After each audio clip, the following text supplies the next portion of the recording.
The brother's asking about salah. He says, where do we stand in the row? Now, what he means by this, and I've cut the question short, is when I enter the mosque and there's a Jama'ah going on, where do I start? If the front row is full, the second row is full, where do I start? At the ends, or how do I go about it? The sunnah is for a Muslim to stand behind the Imam when praying in congregation with others.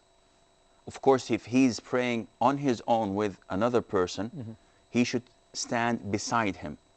And it's a common error that or misconception that a lot of the Muslims would keep a gap between them and their Imam, in the sense that he should be like 20 centimeters ahead of them. Slightly ahead of them. Yes, they should be standing shoulder to shoulder. But if you're praying with others and you come, the sunnah is to have the Imam in the middle. And though the Prophet ﷺ said in a hadith that Allah the Almighty and the angels pray over the right side of the rows, this does not mean that we should start from the right till behind the Imam and leave the left side of the rows empty. Scholars say that if you come and both ends are equal, then it's preferable and recommendable for you to go to the right. But if it's imbalanced, the row itself was imbalanced, you should fill up the gap that makes it balanced as much as possible. The second question is, how do we stand? Now, he's got some questions here. Do we stand feet to feet? It says shoulder to shoulder. You just mentioned something about that, ankle to ankle, toe to toe. How do we go about standing next to our brother? And this is in Jama'ah Salah. The sunnah is that you stand shoulder to shoulder, knee to knee, foot to foot, and toe to toe, and heel to heel. This is how the companion of the Prophet ﷺ described how they used to stand in a row.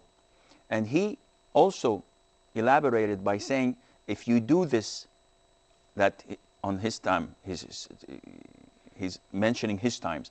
If you do this nowadays, people would, scatter around you and they would not be close to you. It all depends on the love they had to each other.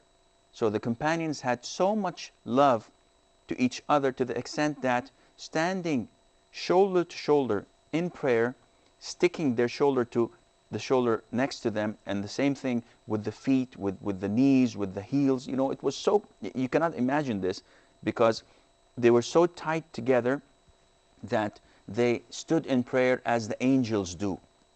This is the sunnah. Having said that, a Muslim should always have wisdom whenever he does something. And you have to be wise in choosing those who stand next to you, in the sense that if you feel that the one next to you, the minute you stick your foot to his, is going away from you, then leave this sunnah. Do not follow him. It's very funny that in some masjids, you find people starting in prayer, spreading their feet so wide apart, and when the prayer is over, you find gaps like half a meter left and half a meter to the right. And why is that? They start prayer intentionally, so that if someone who is following the sunnah is next to them and he tries to stick his foot to his, he goes and narrowing the gap.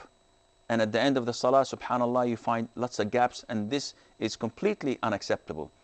On your part, if you are following the sunnah and you sense and feel that the man next to you is not willing to stick his foot to yours, then do leave a very small gap. Don't touch him, don't stick your foot to his, but leave as minimal gap as possible without irritating him, because this is more important than the sunnah of sticking your foot to someone that does not want to. Jazakallah Shaykh.